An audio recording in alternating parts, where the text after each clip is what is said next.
Hello students, welcome to GNV competitive coaching. ఈ వీడియోలో మనము ఆంధ్రప్రదేశ్ మరియు తెలంగాణలో నిర్వహించబోతున్నటువంటి డిఎస్సికి సంబంధించి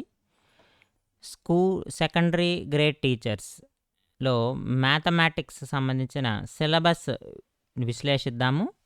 అది కూడా ప్రీవియస్ ఇయర్ పేపర్తో పోల్చి మనకి సిలబస్లో ఉన్నటువంటి టాపిక్స్లో ఏ టాపిక్స్ మనకి ముఖ్యమైన విభాగాలు, వేటి మీద ఎక్కువ కాన్సన్ట్రేట్ చేయాలి, వేటిని బాగా చదవాలి, అంటే ఏ టాపిక్స్ మీద మనం ఎక్కువ కాన్సన్ట్రేట్ చేయాలి, ఏ టాపిక్స్ని బాగా చదవాలి, బిట్స్ ఏ రకంగా వస్తున్నాయి అనేది మనము ఒక ప్రీవియస్ ఇయర్ పేపర్ తీసుకొని దాంతో మనము సిలబస్ని ఎక్స్ప్లెయిన్ చేద్దాము.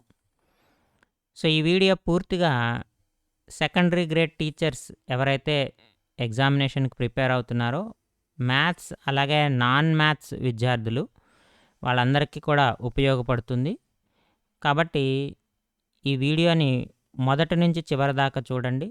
అసలు మనకి సిలబస్లో ఏముంటాయి, ఎస్జిటి పరీక్షా విధానం ఏ రకంగా ఉంటుంది, అందులో ఈ గణితానికి సంబంధించిన మార్కులు ఎన్ని ఉంటాయి, కంటెంట్కి ఎన్ని ఉంటాయి, మెథడాలజీకి ఎన్ని ఉంటాయి, ఇవన్నీ కూడా ఎవరైతే మొట్టమొదటిసారి ఎగ్జామ్ అయితే రాస్తున్నారో వాళ్ళందరి కోసం అవగాహన కోసం సో ఈ వీడియోలో క్లియర్గా ఎక్స్ప్లెయిన్ చేయడం జరిగింది. పరీక్షా విధానం ఏ విధంగా ఉంటుంది, అలాగే గణితానికి సంబంధించి ఎన్ని మార్కులు మనకి కేటాయించబడతాయి, ఎన్ని ప్రశ్నలు వస్తాయి, వాటిని ఏ విధంగా మనకి సిలబస్ నుంచి ఎలా అడుగుతున్నాడు, ఇవన్నీ కూడా ఈ వీడియోలో ఉంటాయి. కాబట్టి ప్రతి ఒక్కరూ ఆల్రెడీ ఎగ్జామ్ రాసిన వాళ్ళైనా, కొత్తగా ఎగ్జామ్ రాస్తున్న వాళ్ళైనా సరే, ఏపీఆర్ తెలంగాణ విద్యార్థులైనా సరే, సో ఈ వీడియో ఖచ్చితంగా చూడండి. సో ఇది మీకు చాలా ఉపయోగపడుతుంది, మీ ప్రిపరేషన్లో ఇది బాగా ఉపయోగపడుతుంది. అదేవిధంగా ఈ డిఎస్సి నోటిఫికేషన్ వస్తున్న సందర్భంలో మన ఛానల్లో ఈ ఎస్జిటి మ్యాథమెటిక్స్ సంబంధించినటువంటి సిలబస్ని ఏ రకంగా మనము వీడియోల రూపంలో మీకు అందించబోతున్నాము అనేటువంటి విషయాన్ని కూడా నేను ఈ వీడియోలో మీకు తెలియజేయబోతున్నాను. అంటే ఈ డిఎస్సి ఎస్జిటి మ్యాథమెటిక్స్ క్లాసెస్ ఏ రకంగా ఉండబోతాయి జిఎన్వి కాంపిటేటివ్ కోచింగ్ ఛానల్లో అనేది కూడా మీకు ఈ వీడియోలో నేను తెలియజేస్తాను. కాబట్టి వీడియోని పూర్తిగా చివరి వరకు చూడండి. ఇది మీకు మీ ఎగ్జామినేషన్కి సంబంధించి బాగా ఉపయోగపడుతుంది.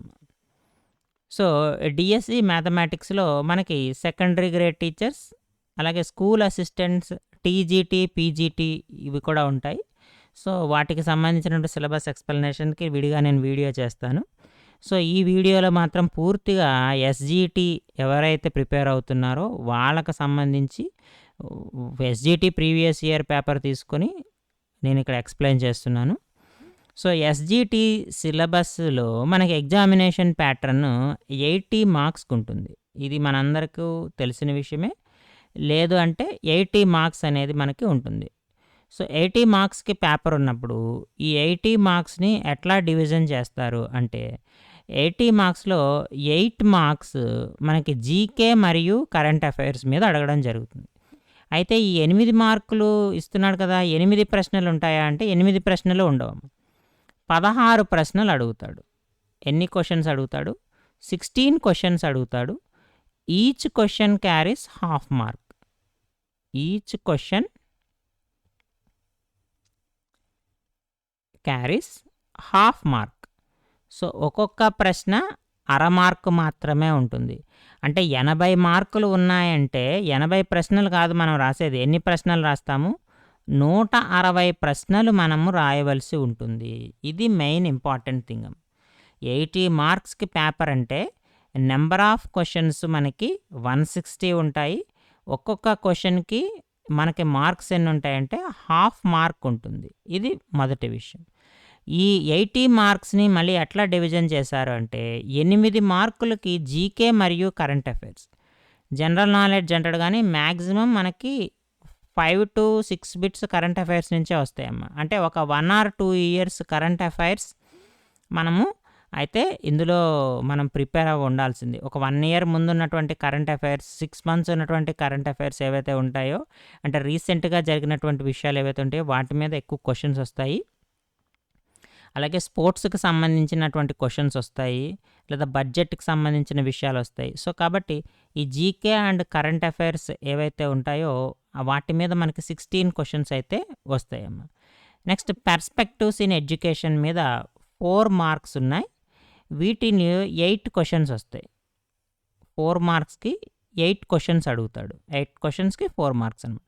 నెక్స్ట్ సైకాలజీ మీద కూడా మనకి 8 ప్రశ్నలొస్తాయి. 8 మార్కులుంటాయి. అంటే ఇక్కడ కూడా మనకి 16 క్వెషన్స్ అయితే అడగడం జరుగుతుంది. ఇక్కడికి మనకి 40 క్వెషన్స్ అయితే పూర్తయినాయి.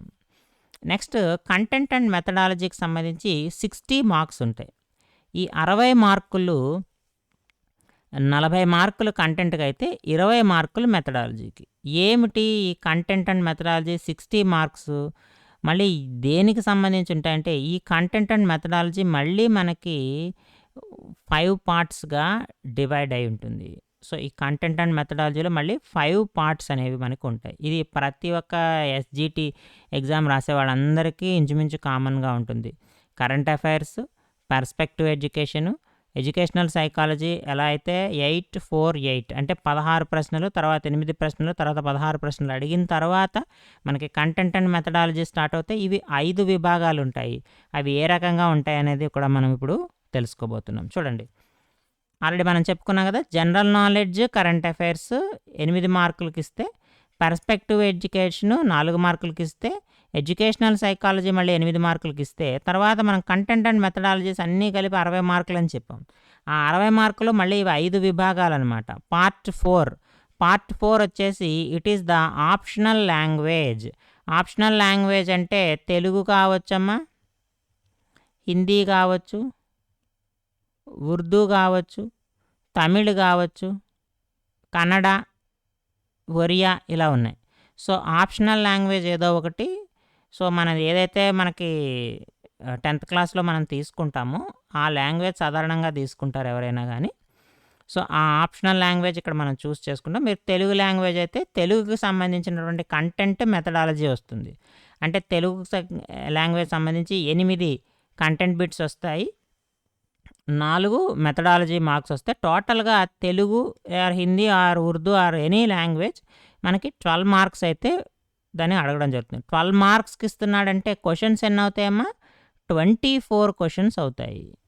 24 క్వెషన్స్ అవుతాయి. ఇవన్నీ కూడా ఈచ్ 24 క్వెషన్స్. ప్రతి ఒక్కటి కూడా 24 ప్రశ్నలైతే అడగడం జరుగుతుంది. 24 ప్రశ్నలైతే అడగడం జరుగుతుంది. ఆ 24 ప్రశ్నల్లోనూ 16 ప్రశ్నలు కంటెంట్‌వి అయితే 8 ప్రశ్నలు మెథడాలజీకి సంబంధించి ఉంటాయి. 16 ప్రశ్నలు కంటెంట్ బిట్స్ వస్తాయి. 8 ప్రశ్నలు మెథడాలజీకి సంబంధించి వస్తాయి. అంటే తెలుగు కంటెంట్ 16 బిట్స్ వస్తే తెలుగు మెథడాలజీ 8 బిట్స్ వస్తాయి. టోటల్‌గా 24 క్వెషన్లు మనకి లాంగ్వేజ్ 1 ఆప్షనల్ నుంచి వస్తాయి. అదేవిధంగా పార్ట్ 5 వచ్చేసి ఇంగ్లీష్. కంపల్సరీ ఇది మ్యాండేటరీ లాంగ్వేజ్ ఇంగ్లీషు. దీంట్లో కూడా మనకి మళ్ళీ 12 మార్కులకు ఉంది ఇంగ్లీష్ మనకి. 12 మార్కుల్లో మళ్ళీ 16 మార్కులు ఇంగ్లీష్ గ్రామర్ నుంచి వస్తుంది. మళ్ళీ మనకి ఈ 4 మార్కులు వచ్చేసి మెథడాలజీకి సంబంధించి వస్తుందమ్మా. అంటే 16 మార్కులేమో మనకి కంటెంట్‌కి వస్తాయి 16 బిట్లు. మళ్ళీ అందులో 8 వచ్చేసి మెథడాలజీకి సంబంధించినటువంటి బిట్స్ ఉంటాయి. సో, టోటల్‌గా 24 బిట్స్ మళ్ళీ మనకి ఇంగ్లీష్‌లో ఉంటాయమ్మా. నెక్స్ట్ పార్ట్ 6 వచ్చేసి మ్యాథమెటిక్స్, గణితం. సో, ఈ గణితానికి సంబంధించి కూడా మళ్ళీ మనకి ఇక్కడ 24 ప్రశ్నలు అయితే వస్తాయి. ఈ 24 ప్రశ్నల్లో 16 ప్రశ్నలు కంటెంట్‌కి సంబంధించి, 8 ప్రశ్నలు వచ్చి మెథడాలజీకి సంబంధించి ఉంటాయి. అదేవిధంగా సైన్స్‌కి సంబంధించి మళ్ళీ ఇక్కడ 24 ప్రశ్నలు ఇవ్వడం జరుగుతుంది. ఈ 24 ప్రశ్నల్లో కంటెంట్‌కి సంబంధించినటువంటి ప్రశ్నలు 16 ఉంటే, మెథడాలజీకి సంబంధించిన ప్రశ్నలు 8 ఉంటాయి. అయితే ఇక్కడ సైన్స్ అనగానే ఓన్లీ ఒక సైన్సే కాదు, ఇక్కడ ఫిజిక్స్ ఉంటుంది, కెమిస్ట్రీ ఉంటుంది, బయాలజీ ఉంటుంది, జువాలజీ ఉంటుందంట. అంటే లైఫ్ సైన్సెస్ ఉంటాయి, జనరల్ సైన్సెస్ ఉంటాయి. Physical science, life sciences 2 కలిపిస్తాడు. మనం ఒక ప్రాస్పెక్ట్ రేషియో సమానమైన నిష్పత్తిలో కనుక చూసుకుంటే ఈ సైన్స్కి సంబంధించిన 8 బిట్స్ ఏవైతే ఉంటాయో 4 మార్కులకు సంబంధించిన మెథడాలజీ కామన్గా వస్తుంది. ఈ 16 బిట్లు ఏవైతే ఉన్నాయో కంటెంట్ బిట్స్ వాటిల్లో 8 మనకి లైఫ్ సైన్సెస్ నుంచి వస్తే 8 ఫిజికల్ సైన్సెస్ నుంచి వస్తాయి. సైన్స్కి వచ్చేసిన బిట్స్ ఒకసారి మనం పేపర్ కనుక చూసుకుంటే 8 లైఫ్ సైన్సెస్ వస్తే 8 ఫిజికల్ సైన్స్ నుంచి వస్తాయి అన్నమాట. సో 16 బిట్స్ ఆ రకంగా వస్తాయి. సో ఇవి కూడా మనకి 12 మార్కులు 24 ప్రశ్నలు వస్తాయి. అలాగే సోషల్ స్టడీస్లో మనకి జాగ్రఫీ, హిస్టరీ, పాలిటీ, ఎకానమీ ఈ 4 నుంచి కూడా మనకి క్వశ్చన్స్ అయితే వచ్చే అవకాశం ఉంది. సో ఇక్కడ కూడా మనకి 8 మార్కులు అంటే 16 బిట్స్ కంటెంట్ బిట్స్ వస్తాయి. సో ఈ కంటెంట్ బిట్స్లో ఒక ఆన్ అన్ యావరేజ్ 4 హిస్టరీ మీద, 4 ఎకనామిక్స్ మీద, 4 పాలిటీ మీద, 4 జాగ్రఫీ మీద అయితే వస్తాయి. మిగతా 8 ప్రశ్నలు ఏవైతే ఉన్నాయో అవి మనకి మెథడాలజీకి సంబంధించి వస్తాయి. సో ఇలా కంటెంట్ అండ్ మెథడాలజీస్ అన్నీ మనం చూసుకుంటే ఇవి 40 కంటెంట్ మార్క్స్, 20 మెథడాలజీ మార్క్స్. అంటే మెథడాలజీకి సంబంధించే మనకి 20 మార్క్స్ ఉన్నాయి ఎస్జిటీలు. అయితే ఆ మెథడాలజీ అనేది కామన్ మెథడాలజీ కాదు. ఒకటి లాంగ్వేజ్ మెథడాలజీ, అంటే తెలుగు, హిందీ, ఉర్దూ ఉంటే దా మెథడాలజీకి సంబంధించిన 4 మార్కులు, ఇంగ్లీష్ మెథడాలజీకి సంబంధించిన 4 మార్కులు, మ్యాథ్స్కి సంబంధించిన మెథడాలజీ 4 మార్కులు, సైన్స్ మెథడాలజీ 4 మార్కులు, సోషల్ మెథడాలజీ 4 మార్కులు. ఇలా 5 డిఫరెంట్ మెథడాలజీకి సంబంధించి 5 డిఫరెంట్ సబ్జెక్ట్స్ మెథడాలజీకి సంబంధించిన మార్కులు 20 ఉంటే ఆ మెథడాలజీకి సంబంధించిన ప్రశ్నలు ఎన్ని ఇస్తాడమ్మా? 40 బిట్స్ ఇస్తాడు. అంటే మిగిలిన వాటిలో మనకి 40 బిట్స్ మెథడాలజీకి ఉంటే మిగిలిన ప్రశ్నలు మనకి 80 ప్రశ్నలు కూడా ఏమవుతాయమ్మా? కంటెంట్కి సంబంధించినవి వస్తాయి. అందులో 8 తెలుగు మార్కు, 8 అయితే మన తెలుగు, హిందీ, ఉర్దూ ఏదైతే మనం లాంగ్వేజ్ సెలెక్ట్ చేసుకుంటామో ఆ ఆప్షనల్ లాంగ్వేజ్ సంబంధించి ఉంటాయి. ఇంగ్లీష్ లాంగ్వేజ్ సంబంధించిన 16 బిట్స్ ఉంటాయి.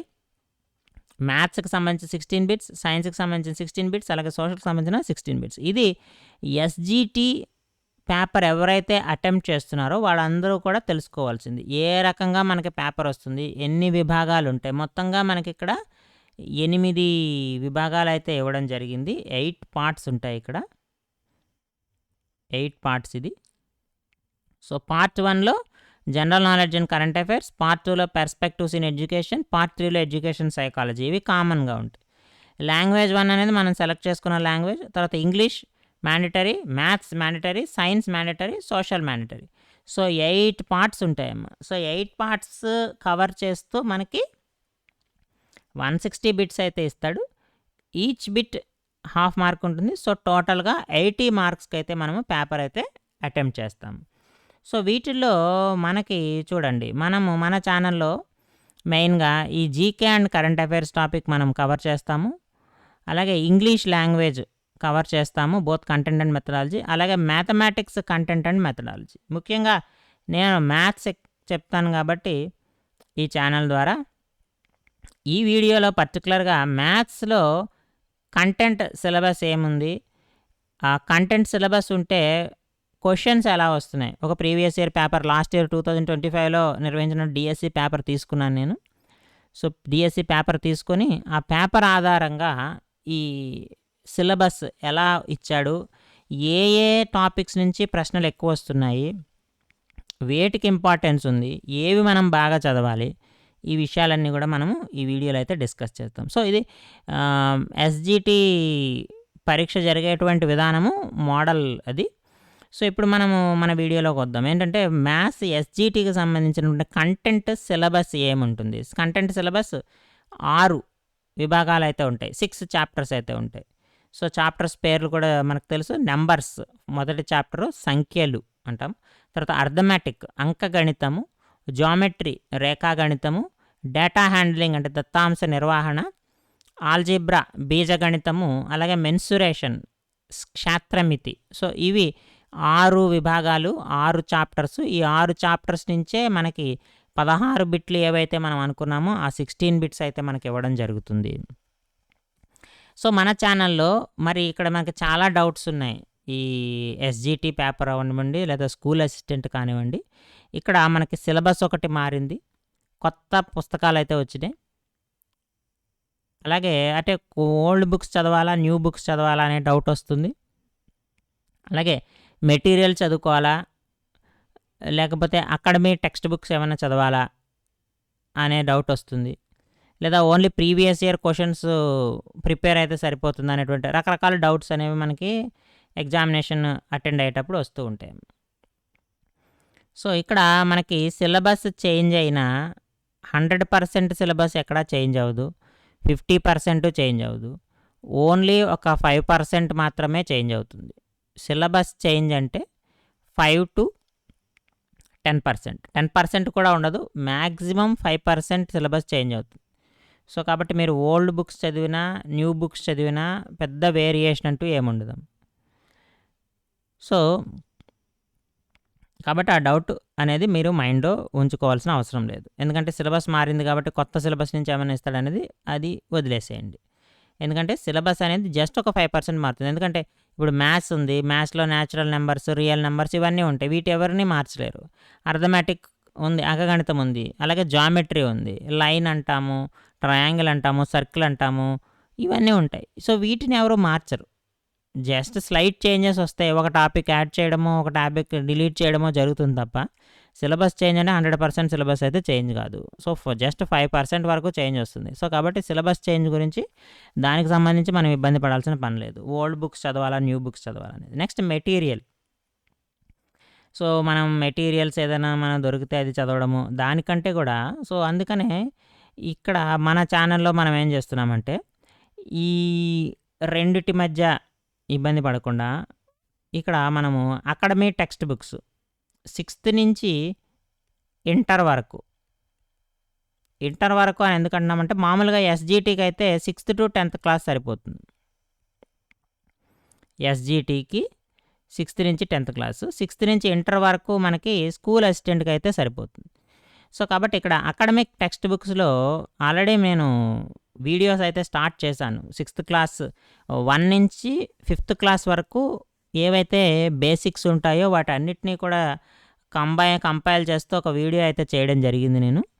అదేవిధంగా 6th class academy text book unit 1 నుంచి కూడా తీసుకొని ఇంకో వీడియో అయితే చేయడం జరిగింది. అలా అకాడమిక్ టెక్స్ట్ బుక్స్ నుంచి బేస్ చేసుకొని నేను వీడియోస్ అయితే చేస్తున్నాను. ఎందుకంటే ఇక్కడ చదువుకునేటువంటి స్టూడెంట్స్ ఇబ్బంది పడతారు, అంటే ఏది చదవాలి అనేది. సో కాబట్టి అకాడమీ టెక్స్ట్ బుక్స్ బేస్ చేసుకొని నేను వీడియోస్ చేస్తాను. అంటే 6th నుంచి 10th క్లాస్ వరకు ఉన్నటువంటి టెక్స్ట్ బుక్స్ ఏవైతే ఉంటాయో each and every point examination point of వ్యూలో ఏది మనకి ఇంపార్టెంట్ అవుతుందో ఆ కాన్సెప్ట్స్ తెలుసుకుంటూ మెయిన్గా ఎక్సర్సైజెస్ 6th నుంచి 10th క్లాస్ వరకు ఉన్న టెక్స్ట్ బుక్స్లో ఉన్నటువంటి ఎక్సర్సైజ్ ప్రాబ్లమ్స్ సాల్వ్ చేయిస్తాను నేను నా వీడియోస్ ద్వారా. సో చేసి మీకు అప్లోడ్ చేయడం జరుగుతుంది వీడియోస్ అని. సో ఆ రకంగా మీరు చదవడం వల్ల ఎలాంటి ప్రశ్న ఇచ్చినా సరే మనం ఎగ్జామినేషన్లో మ్యాథ్స్కి సంబంధించి ఫుల్ మార్క్స్ ఏవైతే 24/24 మనకి క్వశ్చన్స్ ఉన్నాయో వాటిని పూర్తిగా అంటే 12 మార్క్స్ 12 out of 12 తెచ్చుకోవడానికి మనకి అవకాశం అయితే ఉంటుందమ్మా. అందుకని అకాడమిక్ టెక్స్ట్ బుక్స్లో మెయిన్గా ఉండేటువంటి ఎగ్జాంపుల్ ప్రాబ్లమ్స్, ఎక్సర్సైజ్ ప్రాబ్లమ్స్ ఇవన్నీ మనం చేస్తాము మన ఛానల్ ద్వారా.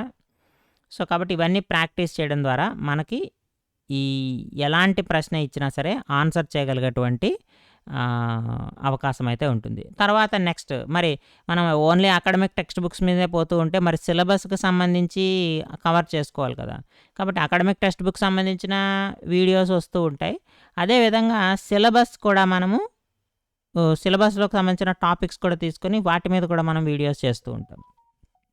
అలాగే ప్రీవియస్ ఇయర్ పేపర్స్, ఈ ప్రీవియస్ ఇయర్ పేపర్స్ని కూడా మనం సాల్వ్ చేస్తాము. సో కాబట్టి ఈ జిఎన్వి కాంపిటేటివ్ కోచింగ్ ఛానల్లో అకాడమీ టెక్స్ట్ బుక్స్ అంటే 6th నుంచి 10th క్లాస్ వరకు ఆల్రెడీ స్టార్ట్ చేశాను నేను. దానికి సంబంధించిన వీడియోస్ వస్తూ ఉంటాయి డిఎస్సికి సంబంధించి. అలాగే సిలబస్ ఇప్పుడు ఏదైతే మీకు 6 టాపిక్స్ చెప్పానో ఈ 6 టాపిక్స్ మీద కూడా నేను వీడియోస్ చేస్తాను. సో ఆ కంటెంట్ తీసుకొని ఆ కంటెంట్ మీద ఇచ్చేటువంటి క్వశ్చన్స్ ఏ రకంగా ఉంటాయి, ఇంకా అడ్వాన్స్డ్ లెవెల్లో క్వశ్చన్స్ ఎలా అడగొచ్చు, సో, అంటే అకాడమిక్ టెక్స్ట్ బుక్ లెవెలే కాకుండా ఇంకా కొంచెం ఏమైనా టఫ్‌గా ఎగ్జామినేషన్ మనకి ఇవ్వాల్సొస్తే ఏ రకంగా అడగొచ్చు. అటువంటి ప్రశ్నలు కూడా మనం సాల్వ్ చేస్తాం. వాటితో పాటుగా ప్రీవియస్ ఇయర్ పేపర్స్ ఇంతకుముందు ఇచ్చినటువంటి పేపర్స్ ఏవైతే ఉంటాయో వాటిని సాల్వ్ చేయడం ద్వారా ఎలాంటి ఉంటుంది ప్రశ్నల సరళి అనేది మనకైతే తెలుస్తుంది. టెట్‌కి సంబంధించిన ప్రీవియస్ ఇయర్ పేపర్స్ ఉన్నాయి నా ఛానల్‌లో. సో, మీరు ఆ పేపర్స్ కూడా చూడొచ్చు. ఎందుకంటే డిఎస్సి, టెట్ 2 ఒకే రకంగా ఉంటాయి. సో, టెట్ పేపర్ ఏ రకంగా అయితే వస్తుందో అదే విధంగా మనకి డిఎస్సి పేపర్ కూడా రావడం జరుగుతుంది కాబట్టి మనం ప్రీవియస్ ఇయర్ పేపర్స్ అంటే టెట్ పేపర్స్ని సాల్వ్ చేసినా కూడా మనకి ఒక అవగాహన వస్తుంది. అలాగే డిఎస్సి పేపర్స్ కూడా మన దగ్గర ఉంటాయి. సో, వాటిని కూడా సాల్వ్ చేయడం ద్వారా మనకి ఈ ఎగ్జామినేషన్ మీద ఒక రకమైన అవగాహన అయితే వస్తుంది. కాబట్టి మన ఛానల్లో అయితే అకాడమిక్ టెక్స్ట్ బుక్స్ ద్వారా కూడా ప్రిపేర్ చేస్తాము. అలాగే సిలబస్ ఏదైతే ఉందో ఆ కంటెంట్ తీసుకొని దానికి సంబంధించి కూడా ప్రిపేర్ చేస్తాము. అలాగే ప్రీవియస్ ఇయర్ క్వశ్చన్స్ కూడా ఎక్స్‌ప్లెయిన్ చేయడం జరుగుతుంది కాబట్టి అన్ని రకాలుగా మనము పరీక్షకైతే సిద్ధమయ్యి 12కి 12 మార్కులు తెచ్చుకునేటట్టుగా మనమైతే ఈ ప్రిపేర్ అయితే జరగడం జరుగుతుందమ్మా. సో, ఇక్కడ 6 టాపిక్స్ మనం అనుకున్నాం కదా! వాటికి సంబంధించినటువంటి సిలబస్ ఏముంది? ఈ సంఖ్యలు అనేటువంటిది యూనిట్ 1. యూనిట్ 1 నుంచి అసలు ఎన్ని ప్రశ్నలు మ్యాక్సిమం ఇవ్వచ్చు అనేది కూడా నేను ఇప్పుడు old model paper last year ఇచ్చినటువంటి మోడల్ పేపర్ తీసుకున్నాను. సో, దాన్ని తీసుకొని మీకు ఇక్కడ నేను ఎక్స్‌ప్లెయిన్ చేస్తాను చూడండి. సో, సంఖ్యలు అనగానే మనకి సంఖ్యల్లో 4 ప్రాథమిక ప్రక్రియలు ఉంటాయి. కూడిక, తీసివేత, గుణకారం, భాగాహారం. సో, వాటికి సంబంధించి సంఖ్యల గురించి తెలుసుకోవడం అంటే natural numbers, integers, whole numbers, real numbers ఇవి ఉంటాయి కదా! సో, వాటన్నిటికీ సంబంధించి అంటే సహజ సంఖ్యలు, పూర్ణాంకాలు, పూర్ణ సంఖ్యలు, అలాగే వాస్తవ సంఖ్యలు వీటన్నిటి గురించి ఉంటుందమ్మా. అలాగే హిందూ అరబిక్ సంఖ్యామానము అంటే భారతీయ సంఖ్యామానం గురించి, అలాగే ఇంటర్నేషనల్ సిస్టము, ఇండియన్ సిస్టమ్ ఎలా ఉంటుంది నెంబర్ సిస్టంలో అవి, అలాగే ప్లేస్ వాల్యూ, ఫేస్ వాల్యూ, స్థాన విలువ, ముఖ విలువ, అలాగే పోల్చడం అంటే అసెండింగ్ ఆర్డరు, డిసెండింగ్ ఆర్డరు ఇదనమాట. అలాగే చూడండి ఆల్రెడీ చెప్పుకున్నాం కదా పూర్ణ సంఖ్యలు, అలాగే కారణాంకాలు, గుణిజాలు, ప్రధాన సంఖ్యలు, సంయుక్త సంఖ్యలు అంటే ఏమిటి, సరి సంఖ్యలు అంటే ఏంటి, బేస్ సంఖ్యలు అంటే ఏమిటి, భాజనీయత సూత్రాలు, అలాగే ఉమ్మడి కారణాంకాలు, ఉమ్మడి గుణిజాలు, ప్రైమ్ ఫ్యాక్టరైజేషన్ అంటే ఏమిటి, ప్రధానాంకాల కారణాంకాల విభజన, ఈ జీసీడి లేదా హెచ్సిఎఫ్ అంటాము, LCM least common multiplication, greatest common divisor, అలాగే ఇంటీజర్స్కి సంబంధించి వాటి లక్షణాలు, ప్రాపర్టీస్ ఇవన్నీ వస్తాయి. ఏ ప్రాపర్టీస్ అంటే క్లోజర్ ప్రాపర్టీ ఉంటుంది, అసోసియేటివ్ సహచర ధర్మం ఉంటుంది, సంవృత ధర్మం ఉంటుంది. అలా మనకి ఏవైతే ధర్మాలు ఉన్నాయో అవి పాటిస్తాయా లేదా ఇవన్నీ కూడా మనము తెలుసుకుంటాం. వాటి మీద కూడా మనకు క్వశ్చన్స్ ఇస్తాడు. అలాగే ఫ్రాక్షన్స్ ఇంపార్టెంట్ టాపిక్, భిన్నాలు మరియు దశాంశాలు, భిన్నాల రకాలు, పోలిక అంటే ఏది పెద్ద భిన్నము, చిన్న భిన్నం అనేటి ఇలాంటి బిట్లు మనం చూస్తుంటాం. అలాగే రోజువారీ జీవితంలో భిన్నాల అనువర్తనాలు, దశాంశాలు, ప్రాథమిక ప్రక్రియలు, నెక్స్ట్ కరణీయ సంఖ్యలు. ఎలాగైతే పూర్ణాంక సంఖ్యలు ఏ విధంగా పూర్ణాంకాలు అయితే చెప్పామో కరణీయ సంఖ్యలకు సంబంధించి కూడా వాటి యొక్క ప్రాపర్టీస్ ఏముంటాయి, సో 2 కరణీయ సంఖ్యల మధ్య ఎన్ని కరణీయ సంఖ్యలు ఉంటాయి, అలాగే ఎడిషన్, సబ్ట్రాక్షన్, మల్టిప్లికేషన్ ఏ రకంగా చేస్తాము, అలాగే వర్గాలు, వర్గమూలాలు, క్యూబ్ రూట్స్ ఎలా ఉంటాయి, ఘనాలు, ఘనమూలాలు ఇవన్నీ ఉంటాయి. సంఖ్యలతో ఆడుకోవడము, అలాగే గేమ్స్ విత్ నెంబర్సు, అంకెకు అక్షరాలు, లెటర్స్ ఫర్ డిజిట్స్. ఇది మనకి నెంబర్ సిస్టంలో డీటెయిల్డ్ సిలబస్ అనమాట. సో, మనం నెంబర్ సిస్టమ్ నేను ఆల్రెడీ చెప్పాను కదా, అకాడమిక్ టెక్స్ట్ బుక్ ద్వారా 6th క్లాస్ నుంచి స్టార్ట్ చేశాను. సో, 6th క్లాస్ వీడియోస్ అయితే కంటిన్యూ అవుతూ ఉంటాయి. వాటితో పాటుగా ఇప్పుడు ఎగ్జామినేషన్ నోటిఫికేషన్ పడుతుంది కాబట్టి సో ఈ నంబర్ సిస్టంలో ఉన్నటువంటి ఇంపార్టెంట్ టాపిక్స్ తీసుకొని వీటిలో మనము వీడియో అయితే చేయడం జరుగుతుంది. సో కాబట్టి ఈ సిలబస్ అంతా కూడా మనం అప్పుడు ఇంకా డీటెయిల్డ్గా తెలుసుకుంటాం. ఏంటి పూర్ణ సంఖ్యలు అనే టాపిక్ ఉందనుకో, పూర్ణ సంఖ్యలు అంటే ఏమిటి, వాటికి సంబంధించినటువంటి ప్రాపర్టీస్ ఏముంటాయి, వాటి ద్వారా మనం ఎటువంటి ప్రాబ్లమ్స్ ఇస్తాము, వాటిని ఉపయోగించి ఎగ్జామినేషన్లో ఎలాంటి ప్రాబ్లమ్స్ వస్తాయి, ఇలాంటివన్నీ కూడా మనము డీటెయిల్డ్గా అయితే తెలుసుకుంటాము వచ్చే వీడియోస్లో, రాబోయే వీడియోస్లో. సో ఇప్పుడు ఈ నెంబర్ సిస్టమ్కి సంబంధించి సో, నంబర్ సిస్టమ్ నుంచి అంటే నంబర్స్ నుంచి మనకొచ్చేటువంటి ప్రశ్నలు ఎలా ఉంటాయో చూడండమ్మా. ఇది మనకి ప్రీవియస్ ఇయర్ పేపర్‌లో ఇచ్చినటువంటి question. Identify the statement which is not true.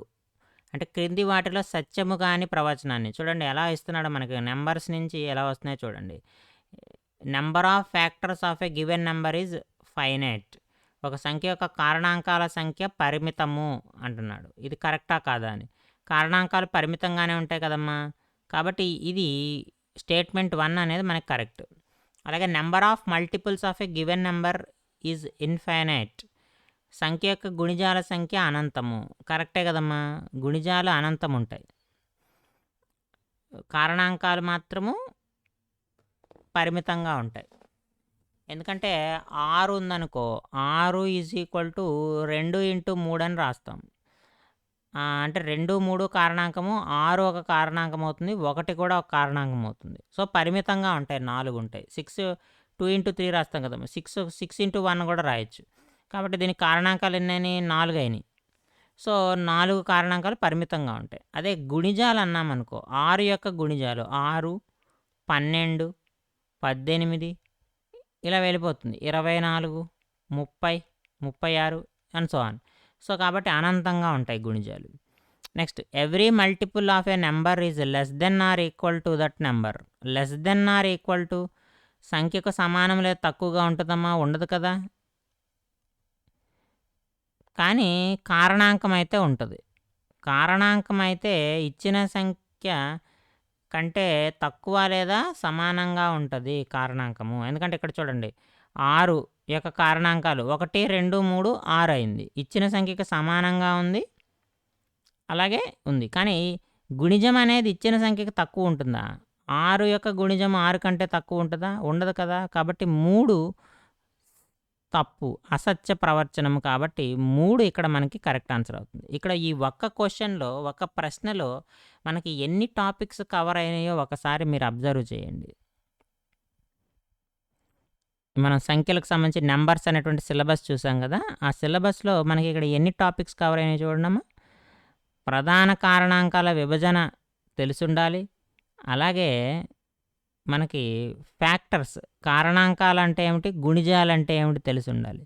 So ఇవి 2 తెలిసి ఉన్నట్లయితేనే మనము ఆ కాన్సెప్ట్ అంటే కారణాంకాలు గుణిజాలకు సంబంధించిన పూర్తి అవగాహన మనకు ఉంటేనే ఈ క్వశ్చన్ని ఆన్సర్ చేయగలం. ఎందుకంటే దానికి సంబంధించి రిలేటెడ్గా మనకి 4 ఆప్షన్స్ ఇచ్చాడు.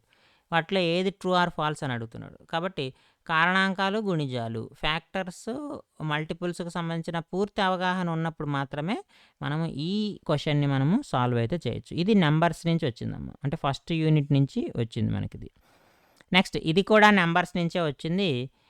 నేను చాప్టర్ వైజ్ డివైడ్ చేశాను. Number of integers lying between 88 square and 89 square. It's a purely concept question. n+1 అనమాట. అంటే n square, n+1 whole square మధ్య ఉండేటువంటి పూర్ణ సంఖ్యల సంఖ్య, ఇంటిజర్స్ అనేవి ఏముంటాయని అడుగుతున్నాడు. సింపుల్గా ఏం చేస్తాం మనము, n+1 హోల్ స్క్వేర్లోంచి n స్క్వేర్ తీసేయాలి. తీసేసి మనం -1 చేయాలి. ఈ వచ్చిన వాల్యూకి -1 చేయాలి. ఇదేమవుతుందమ్మా, n square plus 2n+1 -n square. n square cancel అయిపోతుంది, 2n+1 వస్తుంది డిఫరెన్స్. దీంట్లోంచి -1 తీసేస్తే 2n వస్తుందమ్మా. సో ఇక్కడ ఇది n, ఇది n+1. కాబట్టి ఎప్పుడైనా సరే మనల్ని అడిగారనుకో, 2n ఫార్ములా, 2 ఇంటూ చిన్న నెంబర్ ఏదైతే ఉందో దాంతో మల్టిప్లై చేసేయండి. ఎంత వస్తుంది? 176. కాబట్టి ఎన్ని పూర్ణ సంఖ్యలు ఉంటాయంటే 176 పూర్ణ సంఖ్యలు ఉంటాయి, 88, 89 మధ్య. సో ఇది కూడా మనకి నెంబర్ సిస్టమ్ నుంచి వచ్చిందమ్మా. సో ఈ పేపర్లో మనకి నెంబర్ సిస్టమ్ నుంచి 2 ప్రశ్నలు అయితే ఇవ్వడం జరిగింది. ఒకటి పూర్ణ సంఖ్యల మీద ఇచ్చాడు, ఇంకొకటి కారణాంకాలు, గుణిజాల మీద ఇచ్చాడమ్మా.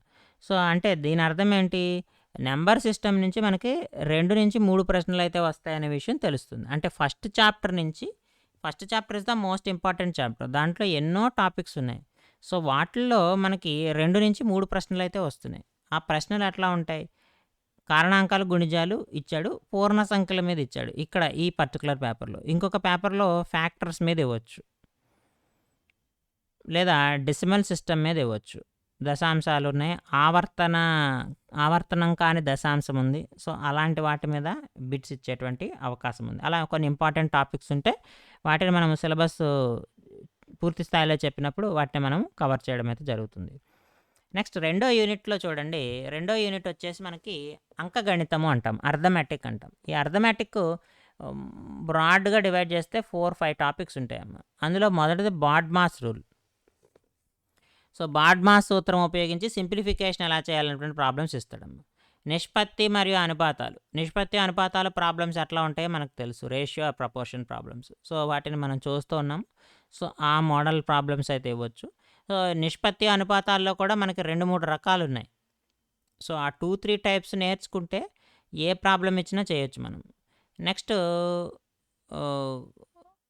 లాభ నష్టాలు, ప్రాఫిట్ లాస్, డిస్కౌంట్ అంటే రుసుములు అంటాం. సో ఇవి లాభ నష్టాల మీద కూడా మనకి 2-3 మోడల్స్ ఉన్నాయి, ఇంపార్టెంట్ మోడల్స్. సో ఆ 2-3 మోడల్స్ నేర్చుకుంటే మనము ప్రాఫిట్ లాస్ మీద ఇచ్చేటువంటి ప్రాబ్లమ్స్ అన్నీ సాల్వ్ చేయొచ్చు. తర్వాత పర్సంటేజెస్ మీద కూడా 1 or 2 మోడల్స్ ఉన్నాయి.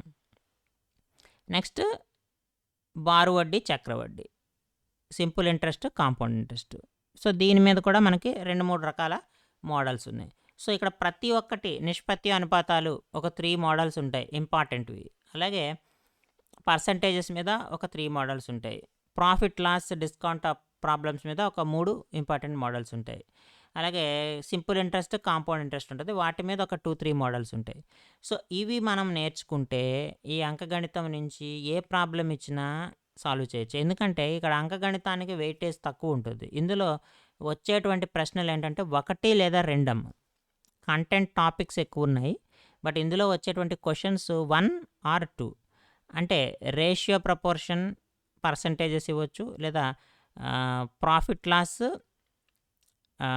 కాంపౌండ్ ఇంట్రెస్ట్ లేదా సింపుల్ ఇంట్రెస్ట్, వీటి మీద ఇవ్వచ్చు. ఇచ్చేటప్పుడు ఏవో రెండిటి మీద ఇస్తాడు. సో బట్ మనం అన్నీ ప్రిపేర్ అయ్యి ఉండాలి. దేని మీద ఇస్తాడనేది మనం చెప్పలేం కాబట్టి పేపర్ ఫ్రేమ్ చేసేవాళ్ళు. సో వీటిల్లో ఇంపార్టెంట్ కాన్సెప్ట్స్ ఉంటాయి, ఇంపార్టెంట్ మోడల్స్ ఉంటాయి. సో ఆ మోడల్స్ని మనం నేర్చుకుండి ఎగ్జామినేషన్కి ప్రిపేర్ అయితే చేయించడం జరుగుతుంది. కంపల్సరీ మీకు ఇంపార్టెంట్ మోడల్స్ ఏవైతే ఉంటాయో ఈచ్ అండ్ ఎవ్రీ టాపిక్లో 3 ఇంపార్టెంట్ మోడల్స్ ఉంటాయి, మెయిన్ మోడల్ ప్రాబ్లమ్స్.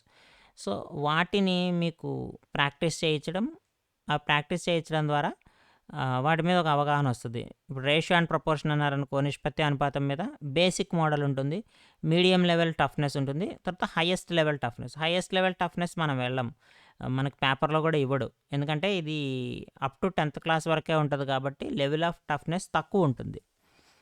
సో కాబట్టి మనం బేసిక్, మీడియం లెవెల్ ఈ మోడల్స్లో ఏవైతే ఉంటాయో అవి చూసుకుంటే ఈజీగా ఎగ్జామినేషన్కి మనకి సరిపోతుందమ్మా. అలాగే పర్సంటేజెస్ అయినా అంతే, ప్రాఫిట్ లాస్ అయినా అంతే, సింపుల్ కాంపౌండ్ ఇంట్రెస్ట్ అయినా అంతే. Basic level, medium level, intermediate level. So advanced level అయితే మనం వెళ్ళాల్సిన అవసరం లేదు, ఎందుకంటే 10th క్లాస్ వరకే కాబట్టి మనకి సిలబస్ అనేది 10th క్లాస్ వరకే ఇచ్చాడు కాబట్టి.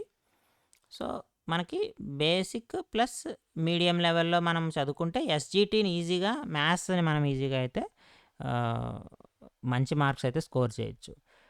సో ఈ పర్టికులర్ పేపర్లో, నేను తీసుకున్నటువంటి పేపర్లో ఓన్లీ ఒకటే వచ్చింది, అర్థమెటిక్ నుంచి ఓన్లీ 1 క్వశ్చనే వచ్చింది. బట్ మిగిలిన పేపర్స్ కూడా మనం అబ్జర్వ్ చేస్తే 1 question compulsory 1 question, but 2 questions అయితే మనకు వస్తూ ఉంటాయి, 1 or 2 క్వశ్చన్స్. సో ఇక్కడ ఈ ప్రాబ్లం మనకి ఇచ్చింది కూడా సింపుల్ ఇంట్రెస్ట్ నుంచి ఇచ్చాడు. సింపుల్ ఇంట్రెస్ట్ 450 రూపీస్ ఇచ్చాడు, అంటే I = 450 రూపీస్ ఇచ్చాడు. 5% ఇంట్రెస్ట్ రేట్ ఇచ్చి T = 3 years. So principal amount ఎంత? సో సింపుల్ ఇంట్రెస్ట్లో ఒకే formula, I = PTR/100. I = PTR/100. So మనకి P కావాలి కాబట్టి P = 100I/TR. So 100I × 450, 3 × 5. సో 3 5s are 15, 3 times పోతుంది, ఇదొక 30, ఇదొక 100, 3000 రూపాయలు, 3000 రూపాయలు. So option 1 is the right answer. ఇది సింపుల్ ఇంట్రెస్ట్ నుంచి వచ్చిందమ్మ. కాంపౌండ్ ఇంట్రెస్ట్ నుంచి ఇవ్వచ్చు, ప్రాఫిట్ లాస్ నుంచి ఎక్కువగా క్వశ్చన్స్ వస్తూ ఉంటాయి. అలాగే డిస్కౌంట్, సింగిల్ డిస్కౌంట్ అని కానీ అట్లా ఇస్తూ ఉంటాడు ప్రాబ్లమ్స్. పర్సంటేజెస్ నుంచి కూడా వస్తూ ఉంటాయి. 5/8ని పర్సంటేజ్‌లోకి మారిస్తే ఎలా ఉంటదని మనం కొన్ని క్వెషన్స్ చూసాం. టెట్‌లో కూడా మనం చూసాం ప్రాఫిట్ పర్సంటేజెస్ నుంచి ప్రశ్నలు ఎలా వస్తాయనేది. సో, కాబట్టి ఈ అర్థమెటిక్‌లో each and every topic important. ఎందుకంటే వెయిటేజ్ తక్కువుంది, టాపిక్స్ ఎక్కువున్నాయి. అటువంటి సందర్భంలో మనం పూర్తిగా వదిలేసామంటే 1 మార్క్ కూడా మనకి ఇక్కడ ఇంపార్టెంటే కాబట్టి, even half mark is also most important కాబట్టి, ఏ ఒక్క ప్రాబ్లము మనం వదలడానికి లేదు. ఏ ఒక్క టాపిక్ కూడా మనకు వదలడానికి లేదు కాబట్టి, ఇంపార్టెంట్ ఆస్పెక్ట్స్‌లో ఎగ్జామినేషన్ పాయింట్ ఆఫ్ వ్యూలో మనం నేర్చుకుంటే ఈజీగా దీని నుంచి వచ్చేటువంటి 1, 2 ప్రశ్నల్ని మనం సులువుగా అయితే సాల్వ్ చేయొచ్చు. So, this is the most important topic. రేఖాగణితము, జామెట్రీ అనేది ఇది ఇంపార్టెంట్ టాపిక్. దీని నుంచి మనకి 4, 5, 6 ప్రశ్నలు కూడా వస్తాయి ఎగ్జామినేషన్‌లో. అంటే అవుట్ ఆఫ్ 16 బిట్స్ మనకి ఇక్కడ 6 బిట్స్ దాకా వస్తూ ఉంటాయి. 16 కంటెంట్ బిట్స్ అన్నాం కదా! 16 కంటెంట్ బిట్స్‌లో 5 లేక 6 ప్రశ్నలు దీని నుంచే వస్తాయి. అంటే 3 మార్కులు దీని నుంచే వస్తాయి మనకి. 8లో 3 మార్కులు వస్తున్నాయి మనకి. సో, దీంట్లో రేఖాగణితానికి సంబంధించినటువంటి బేసిక్స్ ఉంటాయి. అలాగే సరళ రేఖలుంటాయి. అదేవిధంగా త్రిభుజాలకు సంబంధించి వాటి లక్షణాలుంటాయి. ఇవన్నీ కూడా కలిసి ఉంటాయండి. అంటే బిందువు అంటే ఏమిటి, రేఖ అంటే ఏంటి, రేఖాఖండం అంటే ఏమిటి, కిరణాలు, వక్రాలు అంటే ఏంటి, బహుభుజి అంటే ఏమిటి, కోణాలు, కొలతలు, అలాగే కోణాల మూలకాలు, కోణాల కొలత, కోణాల రకాలు, అంటే త్రిభుజం అంటే ఏమిటి, చతురస్రం అంటే ఏమిటి, దీర్ఘచతురస్రం అంటే ఏమిటి, అలాగే బహుభుజుల వర్గీకరణ, పాలిగన్స్, సో వాటికి సంబంధించిన కోణాల ధర్మము, ట్రెపీజియం అంటే ఏమిటి, గాలిపటం ఎలా ఉంటుంది, సమాంతర చతుర్భుజం అంటే రాంబస్ ఏ విధంగా ఉంటుంది, వీటికి సంబంధించి మనకు అన్నీ ఉంటాయమ్మ. అలాగే యూలర్ ఫార్ములా ఉంటుంది, అదేమిటి, ఇవన్నీ మనకి మేజర్గా ఉంటాయి. This is even Telugu and English medium రెండింటిని ఇస్తాను, ఎందుకంటే ఇద్దరికి సంబంధించి ఉంటుంది కాబట్టి. అంటే తెలుగు మీడియం, ఇంగ్లీష్ మీడియం ఇద్దరు ఉంటారు కాబట్టి వాళ్ళకి సంబంధించిన సిలబస్ నేను బైలాంగ్వేజ్గా ఇస్తున్నాను. సో, కాబట్టి ఇక్కడ ఈ జామెట్రీలో ఉన్నటువంటి ప్రతి ఒక్క కాన్సెప్ట్ మీద మనకి ప్రాబ్లం అయితే వస్తుంది. 5 to 6 ప్రాబ్లమ్స్ వస్తాయని చెప్పాను కదా! అంటే ఆల్మోస్ట్ 8 మార్క్స్‌లో మనకు 3 మార్క్స్ ఈ చాప్టర్ నుంచి వస్తాయి. This is the most important chapter. కాబట్టి ఈ చాప్టర్ ప్రతి టాపిక్ వదిలిపెట్టకుండా మనము దీని నుంచి పూర్తిగా నేర్చుకోవాలి. పాయింట్ అంటే ఏమిటి, లైన్ అంటే ఏమిటి, ప్రతి ఒక్క చిన్న ఆస్పెక్ట్ నుంచి కూడా మనకి క్వశ్చన్స్ అడుగుతాడమ్మా. డిఫరెంట్ యాంగిల్స్, ట్రయాంగిల్స్ నుంచి అడుగుతాడు, డిఫరెంట్ టైప్స్ ఆఫ్ ట్రయాంగిల్స్ నుంచి, ఏరియా ఆఫ్ ట్రయాంగిల్స్, తర్వాత area of rectangle, area of square, area of rhombus, area of trapezium, area of parallelogram, ఇన్ని రకాల క్వశ్చన్స్ ఉంటాయి మనకి. క్వాడ్రిలేటరల్ ప్రాపర్టీస్ ఉంటాయి. అన్నిటి మీద మనకి కవర్ చేస్తూ అడుగుతూ ఉంటాడు. సో, దీని మీద వచ్చినటువంటి క్వశ్చన్స్ నేను తీసుకున్నటువంటి పేపర్లో ఏ టాపిక్స్ మీద ఇచ్చాడో ఏంటనేది ఒకసారి చూద్దాం. ఇక్కడ చూడండి, ఇది ట్రయాంగిల్స్ మీద అడిగాడు. If the angles of the triangle are in the ratio of 3:4:5 then the difference between larger and smaller angles. Problems అయితే ఈజీగానే ఉంటాయి, ఈజీగా చేయొచ్చు మనం. ఇప్పుడు 3 + 4 7, 7 + 5 12, 12 భాగాలు ఉన్నాయి. సో, 12 భాగాలు మనకి 180 డిగ్రీలకు సమానం. ఇందులో క్యాన్సిల్ చేస్తే 15 అవుతుంది. సో, ఒక భాగం ఎంత అయిపోయింది, 15 అయింది.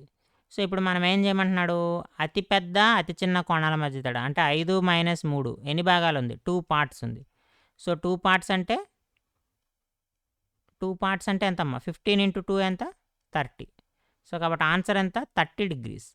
సో, ఇలా మనం ఈజీగా 2 స్టెప్స్లో ప్రాబ్లమ్ సాల్వ్ చేయొచ్చు. ఇదే షార్ట్ కట్ మెథడ్ అంటే 2 స్టెప్స్లో సాల్వ్ చేస్తాం. ఇది కాకుండా కాన్సెప్ట్ అంటే ఏమిటి, 3x 4x 5x అనుకుంటాం. ఏం చేస్తాము, 3x + 4x + 5x = 180 degrees అని, 12x = 180 degrees అని, x = 15 degrees అంటాం.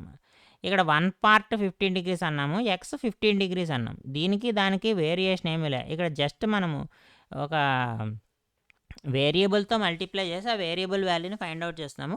ఇక్కడ వేరియబుల్ తీసుకోకుండా 12 భాగాలు 180 అని డైరెక్ట్ స్టెప్ వేసాం. ఇక్కడేమో 4 స్టెప్స్ వేయాల్సింది ఒక సింగిల్ స్టెప్లో అయిపోయింది మనకి. నెక్స్ట్ ఏం చేస్తాము, ఒక్కొక్క యాంగిల్ని ఫైండ్ అవుట్ చేస్తాము. 15 × 3 = 45 degrees, 60 degrees, 75 degrees అని long angle short angle 75 minus 45 is equal to 30 degrees. ఇదే అమ్మ కాన్సెప్ట్. ఈ కాన్సెప్ట్లో 30 డిగ్రీస్ వచ్చింది ఆన్సర్. కానీ మనం ఏం చేసాం ఇక్కడ, మనం అవేమీ తీసుకోలే, యాంగిల్స్ ఫైండ్ అవుట్ చేయలే. ఇక్కడ 5 - 3 2 పార్ట్స్ కదా, ఒక పార్ట్ 15 అయితే 2 భాగాలు 30 డిగ్రీలు అని చెప్పి సింపుల్గా 3 స్టెప్స్లో ఆన్సర్ అయితే వేసేసాం. అదే షార్ట్ కట్ మెథడ్ అంటే. కాన్సెప్టే ఉంటుంది కాబట్టి కాన్సెప్ట్కి సింపుల్గా మనం ఏం చేస్తాం, కొన్ని స్టెప్స్ తగ్గించి ఈజీగా ఆన్సర్ ఫైండ్ అవుట్ చేస్తాం. దాన్నే మనము షార్ట్ కట్ మెథడ్ అని చెప్తాం. సో ఇది డైరెక్ట్ ఫార్ములా. ఇది విఎఫ్ఈ అంటే, వి అంటే వెర్టిసెస్ అమ్మ, శీర్షాలు.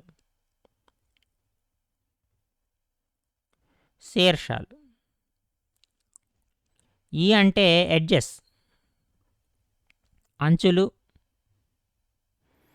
ఎఫ్ అంటే ఫేసెస్, ముఖాలు. సో ఈ మూడిటికి సంబంధించినటువంటి రిలేషన్ ఏమిటి అని అడుగుతున్నాడు. ఈ మూడిటికి సంబంధించిన రిలేషన్ ఎలా ఉంటుంది, దాన్నే యూలర్ ఫార్ములా అంటాం. దాన్ని మనము యూలర్ ఫార్ములా అంటాం. సో మూడిటికి సంబంధించిన రిలేషన్ ఏంటంటే ఎఫ్ ప్లస్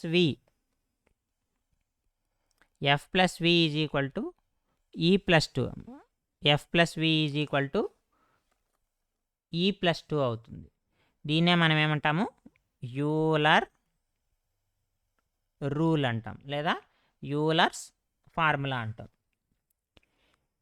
సో ఏదైనా ఒక గణాన్ని కానీ ఏదైనా తీసుకొని దాని యొక్క ముఖాలు ఎన్ని ఉంటాయి, గణానికి ముఖాలు ఎన్ని ఉంటాయమ్మా, 6 ముఖాలు ఉంటాయి.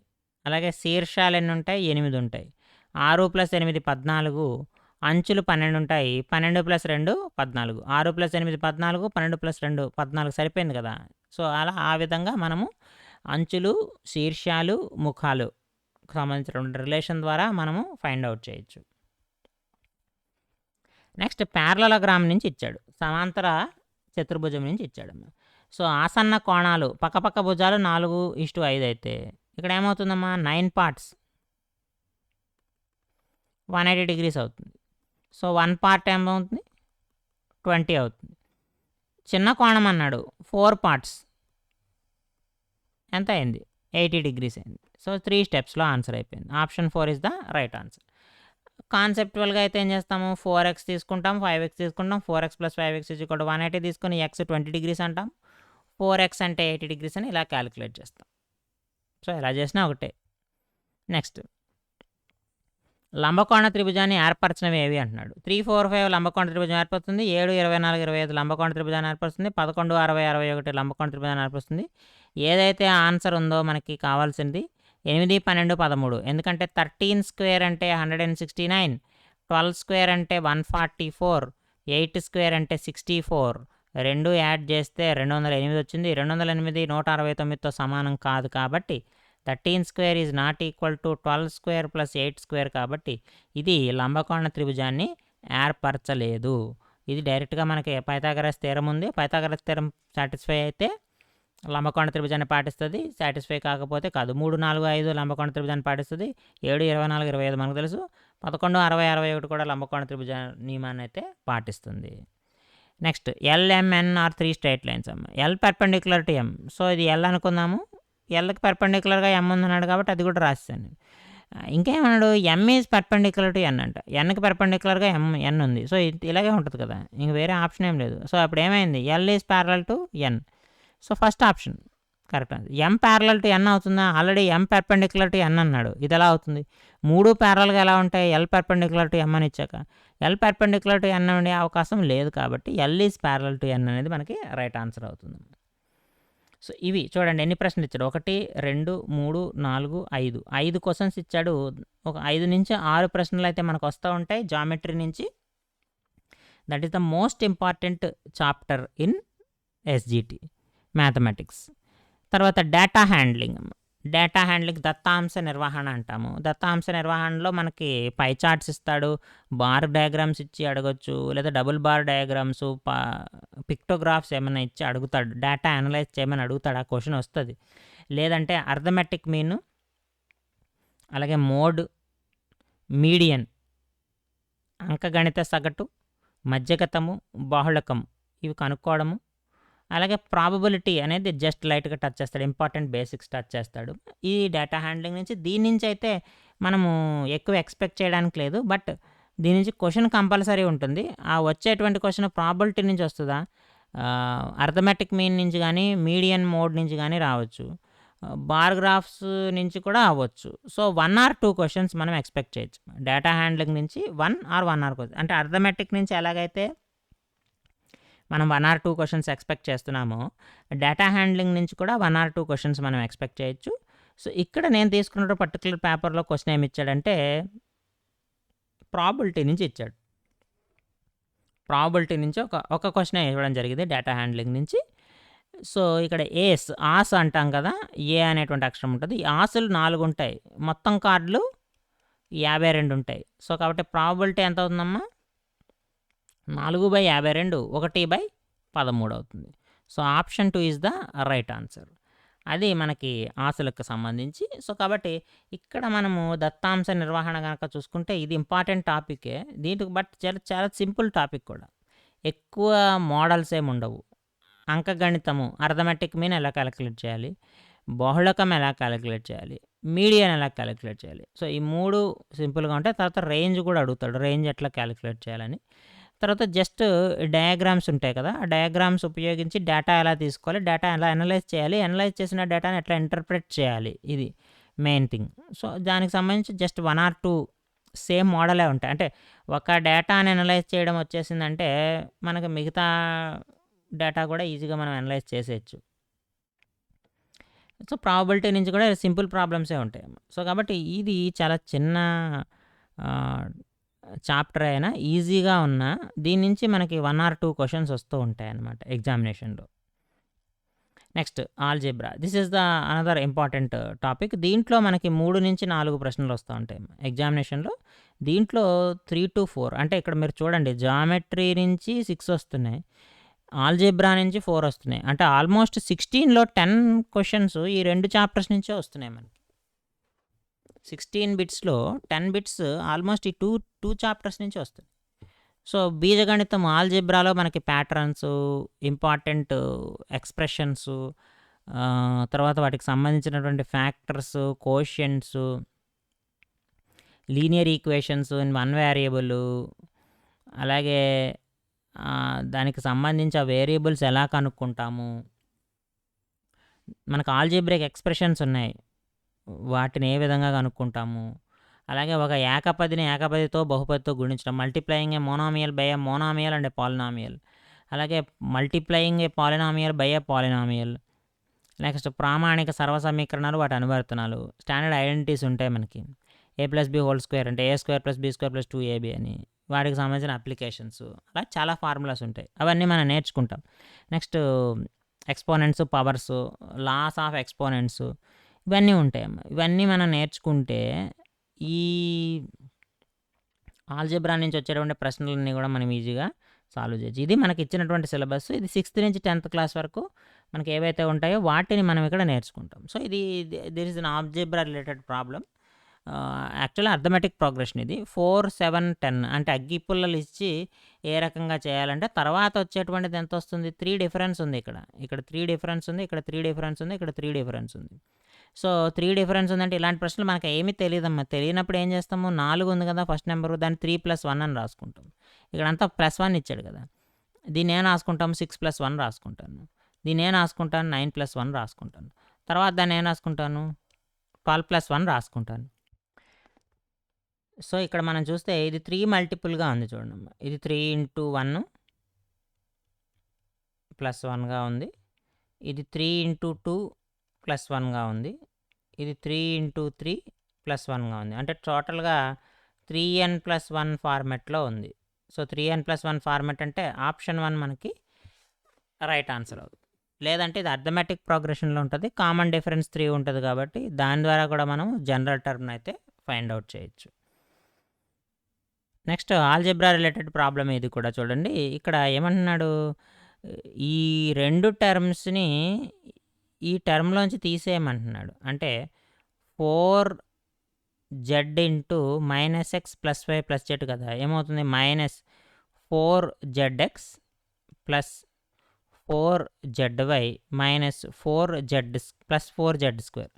ఈ 4z స్క్వేర్ని మనం ఏం చేయాలి, ఈ ఈక్వేషన్ నుంచి తీసేయాలి. ఈ ఈక్వేషన్ చూడండి, 3x స్క్వేర్ అంటే మైనస్ 3x స్క్వేర్ మైనస్ కాబట్టి మైనస్ 3xy మైనస్ 3xz, ఇది మైనస్ అయిపోయింది ప్లస్ అవుతుందమ్మా, plus 2yx minus 2y square plus 2yz అవుతుంది. సో ఇక్కడ మనకి ఆర్డర్ ప్రకారం రాసుకుంటే ఫస్ట్ 3x స్క్వేర్ వస్తుంది, minus 3x square minus 2y square plus 4z square, ఈ 3 రాసాము. నెక్స్ట్ xy పదాలు ఏమన్నా చూడండి, మైనస్ 3xy ఉంది ప్లస్ 2yx ఉంది కాబట్టి మైనస్ xy 2 పదాలు ఉన్నాయి. మైనస్ yz పదాలు ఏమున్నాయో చూడండి, ఇక్కడ 4 ఉంది, ఇక్కడ 2 ఉందమ్మా, 6yz minus 3xz minus 4xz minus 7xz. ఇది మనకు వచ్చినటువంటి ఎక్స్ప్రెషన్లో ఇక్కడ మైనస్ 3x స్క్వేర్తో 2 ఉన్నాయి. సో కాబట్టి ఈ 2 కాదు, ఈ రెండిట్లో మైనస్ 2y స్క్వేర్ రావాలి ప్లస్ 4z స్క్వేర్ రావాలి. కాబట్టి ఆప్షన్ 4 మనకి రైట్ ఆన్సర్ అవుతుంది. చూడండి, మైనస్ xy సరిపోయింది, 6yz మైనస్ 7zx సరిపోయింది. సో కాబట్టి 4 అనేది మనకి రైట్ ఆన్సర్ అవుతుంది. ఇది కూడా ఆల్జీబ్రా నుంచి ఇచ్చినటువంటి ప్రాబ్లమే. నెక్స్ట్ ఇది కూడా ఆల్జీబ్రా నుంచి ప్రాబ్లమే. 4p² మైనస్ 7pq² ప్లస్ 7 అని చెప్పేసి అడుగుతున్నాడు. ఇందులో 3 ఆప్షన్స్ ఇచ్చి ముందులో ఏది కరెక్ట్ అని అడుగుతున్నాడు. ఇక్కడ కోషియంట్ ఆఫ్ p²q ఈజ్ 4, కరెక్టే కదా. pq² ఈజ్ మైనస్ 7 నాట్ 7, కాబట్టి ఇది wrong. Expression content 3 times, yes. కాబట్టి ఏ మరియు సి కరెక్ట్, కాబట్టి ఆప్షన్ 2 రైట్ ఆన్సర్. ఏ మరియు సి కరెక్ట్ ఇవమ్మా. సో అలాగే ఇది కూడా చూడండి, ఇది కూడా ఇంపార్టెంట్ ప్రాబ్లమే, వెరీ సింపుల్ ప్రాబ్లం. 1 మైనస్ 1/2 అంటే ఏం రాసుకోవచ్చు అమ్మా, ఇది 1/2 రాసుకోవచ్చు. 1 మైనస్ 1/3 అంటే ఏం రాసుకోవచ్చు, 2/3 రాసుకోవచ్చు. ఇదేం రాసుకోవచ్చు, 3/4 రాసుకోవచ్చు. తర్వాత టర్మ్ ఏమవుతుంది, 4/5 అవుతుంది. అండ్ సో ఆన్ ఇంటూ ఇదేమవుతుందమ్మా, 127/128 అవుతుంది. దీని ముందు పదం ఏమవుతుంది, 126/127 అవుతుంది. కొట్టండి, అన్నీ క్యాన్సిల్ చేయండి, మొత్తం అన్నీ క్యాన్సిల్ అయిపోతాయి. చివరికి ఏం మిగులుతుంది, 1/128 మిగిలితే ఇది 2x సమానం అంట. 1/128 అంటే 1/2^7, 1/2^7 ఈజ్ ఈక్వల్ టు 2x, అంటే 2x ఈజ్ ఈక్వల్ టు 2⁻⁻7, కాబట్టి x ఈజ్ ఈక్వల్ టు ఎంతమ్మా, -7. సో సింపుల్ ప్రాబ్లము, ఆప్షన్ 4 మనకి రైట్ ఆన్సర్ అవుతుంది. సో ఆల్జీబ్రా నుంచి చూడండి, మనకి 4 లెక్కలు అయితే ఇవ్వడం జరిగింది, 4 ప్రాబ్లమ్స్ అయితే ఇవ్వడం జరిగింది ఫర్ డిఫరెంట్ కాన్సెప్ట్స్ నుంచి. సో ఫైనల్ చాప్టర్ మనకి మెన్సురేషన్, క్షేత్రమితి అంటాం. క్షేత్రమితిలో మనం మెజర్మెంట్స్ చేస్తాం. ఏదైతే మన జామెట్రీలో మనము ఏవైతే రెక్టాంగిల్, ట్రయాంగిల్, ట్రెపిజియము, స్క్వేరు, పారలగ్రాము, సర్కిల్ ఇవన్నీ చూసాం, పాలిగాన్స్ ఇవన్నీ చూసాము. వాటికి సంబంధించిన ఏరియాస్, సర్ఫేస్ ఏరియాస్, అలాగే వాల్యూమ్, ఇవి ఏవైతే ఉంటాయో వాటిని మనం ఫైండ్ అవుట్ చేయడాన్ని మెన్సురేషన్ అంటాం. అంటే మనకి జామెట్రీ బాగా వస్తే జామెట్రీ రిలేటెడ్ అప్లికేషన్ అనమాట ఇది. సో ఆ జామెట్రికల్ ఫిగర్స్ ఏమైతే ఉంటాయో ఆ ఫిగర్స్కి సంబంధించిన ఏరియా ఫైండ్ అవుట్ చేయడము, పెరిమీటర్ ఫైండ్ అవుట్ చేయడము, తర్వాత సర్ఫేస్ ఏరియా ఫైండ్ అవుట్ చేయడము, వాల్యూమ్ ఫైండ్ అవుట్ చేయడము, లేదా వాటి యొక్క లెంగ్త్ కానీ, బ్రెడ్త్ కానీ, హైట్ కానీ ఫైండ్ అవుట్ చేయడము, ఇలాంటివి ఉంటాయి. సో వీటిని ఫైండ్ అవుట్ చేయడమే ఎక్కువగా మెన్సురేషన్కి సంబంధించి మనకి ప్రాబ్లమ్స్ అనేవి ఉంటాయి. వీటిలో మనకి ఈ జామెట్రికల్ ఫిగర్స్ ఉన్నాయి కదా, ట్రయాంగిల్ ఉంది, స్క్వేర్ ఉంది, సర్కిల్ ఉంది, పాలిగన్ ఉంది, రెక్టాంగిల్, రాంబస్, ట్రెపెజియం, పారలగ్రామ్, వీటికి సంబంధించినటువంటి ఏరియాస్ ఫార్ములాస్ అన్నీ మనం గుర్తుపెట్టుకోవాలి. వాల్యూమ్స్ ఫార్ములాస్ అన్నీ గుర్తుపెట్టుకోవాలి మనము. So area, surface area, formula, తర్వాత వాల్యూమ్, ఈ ఫార్ములాస్ మనం గుర్తుపెట్టుకుంటే వీటిలో ఏదో ఒక రిలేటెడ్ ప్రాబ్లం అయితే వస్తుంది ఖచ్చితంగా. అది ఒకటి రాదు, 3 ప్రాబ్లమ్స్ మినిమం వస్తాయి. కాబట్టి మనకి మెన్సురేషన్ అనేది కూడా ఇంపార్టెంట్ టాపిక్. సో ఇక్కడ చూడండి, one of the following statements is not true, సరికానిది అడుగుతున్నాడు. Number of lines of symmetry of parallelogram is 0. Yes, పారలగ్రామ్కి 0 ఉంటాయి.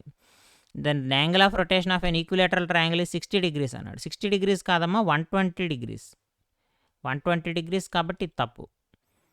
The rotational symmetry of square is 4. Yes 4 అంతే కదా, ఎందుకంటే 90, 180, 270, 360. సో 4 డిగ్రీలు 4 యాంగిల్స్ ఉంటాయి కాబట్టి రొటేషనల్ సిమెట్రీ 4 అమ్మ. H vertical line of symmetry 1, హారిజెంటల్కి 1 ఉంటుంది. హెచ్కి 2 లైన్స్ ఆఫ్ సిమెట్రీ ఉంటాయి, వెర్టికల్ ఒకటి, హారిజెంటల్ ఒకటి. సో వెర్టికల్ 1 అన్నాడు కాబట్టి 1 కరెక్ట్. ఇందులో రాంగ్ ఆన్సర్ ఏంటి అంటే 2. సమబాహు త్రిభుజం యొక్క భ్రమణ కోణము 120 డిగ్రీలు, ఇక్కడ 60 డిగ్రీలను ఇచ్చాడు కాబట్టి ఆప్షన్ 2 మనకి రైట్ ఆన్సర్ అవుతుంది.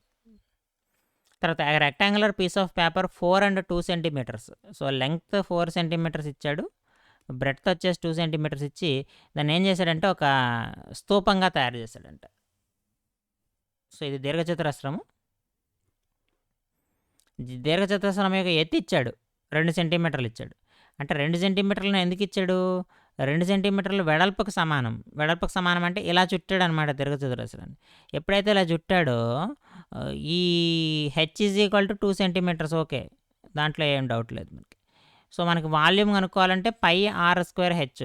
ఈ ఆర్ విలువ తెలియాలి. ఆర్ విలువ తెలియాలంటే దీని చుట్టుకొలత, దీన్ని ఇలా చుట్టాడు కదా, దీన్ని చుట్టాడంటే ఇది ఈ ఎల్ ఏదైతే ఉందో ఇది ఏమైందమ్మా, ఎల్ ఈజ్ ఈక్వల్ టు 2πrకి సమానమైంది. 2πrకి సమానమైంది. ఎల్ 4 సెంటీమీటర్స్, 2πr, 2 ఇందులో 2 టైమ్స్ పోతుంది. 2/π ఈజ్ ఈక్వల్ టు ఆర్ అమ్మ. 2/π is equal to r. So r is equal to 2/π అంటే పై ఇంటూ 4/π² ఇంటూ 2 అమ్మ. పై ఒకసారి క్యాన్సిల్ అయిపోతుంది. 4/22/7 అంటే ఇంటూ 7 ఇంటూ 2. 2 ఇందులో 11 టైమ్స్ పోతుంది. 28/11. 11 2 సార్లు పోతుంది, 6 మిగులుతుంది. 2 6/11 క్యూబిక్ సెంటీమీటర్లు అవుతుంది ఘనపరిమాణం. 2 6/11 అంటే option 2. Option 2 is the right answer. ఇది మనకి మెన్సురేషన్లో ఇచ్చినటువంటి ప్రాబ్లమ్స్. అంటే ఇక్కడ మనము ఈ చూడండి, ఇక్కడ మనకి దీర్ఘచతురస్రం గురించి తెలియాలి, అలాగే స్తూపం గురించి తెలియాలి. 2 జామెట్రికల్ ఫిగర్స్ గురించి తెలిస్తే మనం ఈ ప్రాబ్లమ్ సాల్వ్ చేసేందుకు అవసరం ఉంది. నెక్స్ట్ ఇక్కడ చూడండి, Aditya divides a circular disc of diameter 2 centimetres into 2 equal parts. 2 సెంటీమీటర్ల వ్యాసము గల వృత్తాకార డిస్కును 2 సమాన భాగాలుగా ఖండించాడు. సో వృత్తాకార డిస్క్ ఇది, దీన్ని 2 భాగాలు చేశాడమ్మ. సో ఇదొక భాగము, ఇదొక భాగం అయింది. ఇప్పుడు ఏమవుతాడు, అర్ధవృత్తాకార డిస్క్ యొక్క చుట్టుకొలత మరియు వ్యాసానికి గల నిష్పత్తి. వ్యాసము 2r, చుట్టుకొలత ఏమవుతుంది, ఒక πr ప్లస్ 2r అవుతుంది. సో మనకి రేషియో ఏమడిగాడు, చుట్టుకొలత πr plus 2r is to 2r. R cancel అయిపోతుంది. π ప్లస్ 2 ఈజ్ టు 2. ఇది మనకి కావాల్సినటువంటి రేషియో. 5 ప్లస్ 2 ఈజ్ టు 2 అంటే π అంటే 22/7 ప్లస్ 2 ఈజ్ టు 2 అమ్మ. ఈజ్ ఈక్వల్ టు ఏమవుతుంది, ఎల్సిఎం తీసుకోండి. 22 plus 14 36. 36 is to 7 2 14. 36 is to 14 అంటే ఎంతమ్మా, 18 ఈజ్ టు 7 2లో పోతుంది. 18:7 is the required ratio. Option 3 is the right answer. So ఇది మనకి ఇచ్చినటువంటి 16 బిట్స్, ప్రీవియస్ ఇయర్ పేపర్లో వచ్చినటువంటి 16 బిట్స్ని మనం సిలబస్తో కంపేర్ చేసి చూసాం. ఆ కంపేర్ చేసి చూసిన తర్వాత మనకి ఫైనల్గా ఒక స్టేట్మెంట్ అయితే వస్తుంది. ఏంటంటే ఇది ఫస్ట్ చాప్టర్ నుంచి మనకి 2 ప్రశ్నలు అయితే వస్తున్నాయి. మిగతా పేపర్లు కూడా విశ్లేషిస్తే 2 లేదా 3 ప్రశ్నలు మనకు కంపల్సరీ గ్యారంటీగా వస్తాయి. అర్థమెటిక్ నుంచి ఒక ప్రశ్న వచ్చింది, దత్తాంశ నిర్వహణ నుంచి ఒక ప్రశ్న వచ్చింది.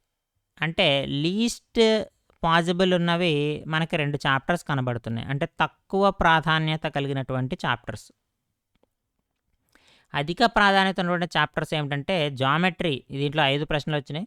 ఆల్జీబ్రా దీంట్లో 4 ప్రశ్నలు వచ్చినాయి.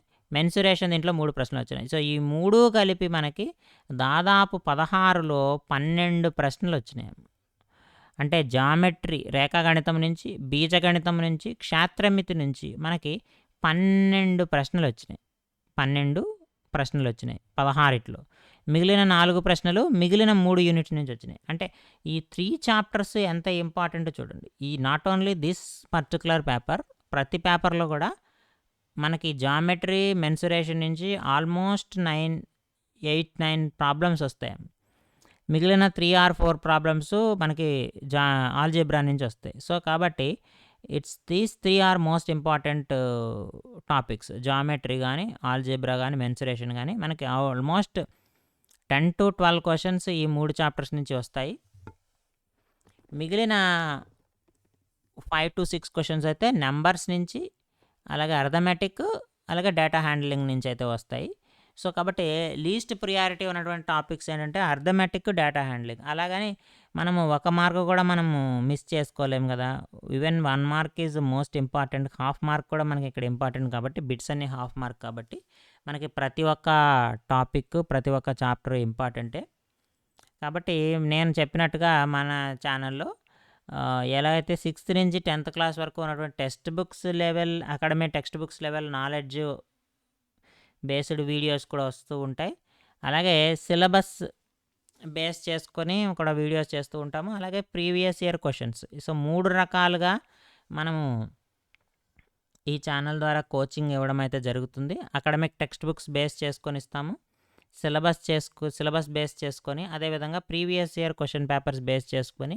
సో, ఈ 3 రకాలుగా ప్రిపేర్ అవ్వడం వల్ల ఉపయోగం ఏంటి అంటే, క్వశ్చన్ పేపర్ ఈజీగా ఉన్నా, టఫ్గా ఉన్నా సరే మనము బాగా రాయడానికి అవకాశం ఉంటుంది. మంచి మార్క్స్ తెచ్చుకోవడానికి కూడా మనకి అవకాశం ఉంటుంది. సో, ఆఫ్టర్ దట్ కంప్లీషన్ మనం మెథడాలజీలో ఎలాంటి బిట్స్ వస్తాయి, మ్యాథ్స్ మెథడాలజీలో ఏముంటాయి అనేది కూడా మనం నేర్చుకుంటాము. సో, కాబట్టి ఇది సెకండరీ గ్రేడ్ టీచర్ ఎవరైతే ఉన్నారో ఎగ్జామినేషన్కి ప్రిపేర్ అవుతున్న వాళ్ళు, పర్టికులర్గా మ్యాథ్స్ ఎవరైతే ఉంటారో, నాన్ మ్యాథ్స్ స్టూడెంట్స్ ఎవరైతే ఉంటారో మ్యాథ్స్ కంటెంట్ ఎలా ప్రిపేర్ అవ్వాలి, ఏ చాప్టర్స్ ఇంపార్టెంట్ చాప్టర్సు, వేటి నుంచి ఎక్కువ క్వశ్చన్స్ వస్తున్నాయి, వెయిటేజ్ దేనికి ఎక్కువ ఉంది అనేటువంటి విషయాన్ని ఈ వీడియోలో మనము previous year question paper use చేసి విశ్లేషించడం జరిగింది. సో, నా కంటెంట్ కనుక మీకు నచ్చినట్టయితే లైక్ చేసి షేర్ చేయండి. అలాగే ఎవరైతే డిఎస్సికి ప్రిపేర్ అవుతున్న అభ్యర్థులు ఉన్నారో మీకు తెలిసి వాళ్ళకైతే వీడియోని ఖచ్చితంగా షేర్ చేయండి. అలాగే మ్యాథ్స్లో మీకు టఫ్గా ఉన్నటువంటి టాపిక్స్ ఏవైతే ఉంటాయో వాటిని కామెంట్ బాక్స్లో పోస్ట్ చేయండి. ఆ టాపిక్స్ మీద వీడియోస్ అయితే చేయడం జరుగుతుంది. సో, డిఎస్సి కోచింగ్ అయితే మనం స్టార్ట్ చేసాం ఆల్రెడీ అకాడమిక్ టెక్స్ట్ బుక్ల ఆధారంగా 6th క్లాస్ నుంచి మనము వీడియోస్ అయితే స్టార్ట్ చేసాము. అలాగే సిలబస్ బేస్ చేసుకుని కూడా మనకి కంటెంట్ వీడియోస్ అయితే వస్తూ ఉంటాయి. అలాగే ప్రీవియస్ ఇయర్ క్వశ్చన్ పేపర్స్ని కూడా నేను సాల్వ్ చేసి మీకు వీడియోస్ అయితే చేస్తూ ఉంటాను. కాబట్టి నా వీడియోని రెగ్యులర్గా ఫాలో అవ్వండి. సబ్స్క్రైబ్ చేసుకోకపోతే సబ్స్క్రైబ్ చేసుకోండి. ఎగ్జామినేషన్కి ప్రిపేర్ అవుతున్న అభ్యర్థులు ఎవరైనా ఉంటే వాళ్ళకి ఖచ్చితంగా మరింత మందికి ఈ వీడియోని అయితే షేర్ చేయండి. Thank you for watching. Next వీడియోలో మళ్ళీ కలుద్దాం.